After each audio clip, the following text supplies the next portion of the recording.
Bes, bilisan nyo nga dyan kasi baka maabutan tayo nila mama umiinom. Parating na kasi. Bibilisan namin? Parating na ba?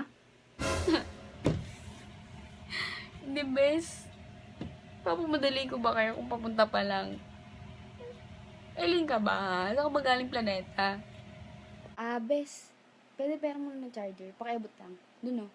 Bes, iabot ko? Sabi ko paabot ng charger. Huwag may abot sa akin kasi pinapaabot ko eh. Abot na mga kutsilyo, papakamatay na ako. Ha? Bes, pwede bilisan mo dyan sa laptop kasi gamit ako, may assignment ako eh. Gamit ka, Bes?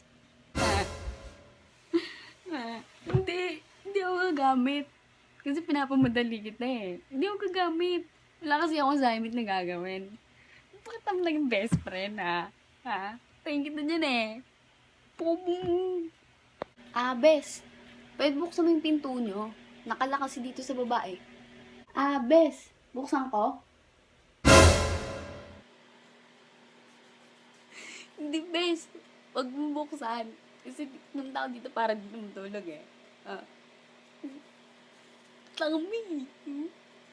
Bes, papatay na lang nung TV dyan pagtapos mo. Kasi malilig muna ako walang manonood dyan. Bes, patayin ko? Hindi best. Huwag mo napatayin. Kasi mayaman kami sa kuryente. Okay lang. Okay lang, huwag mo napatayin. Diyan na lang yung buong magdamag hanggang sumabog tayo dito. Okay lang.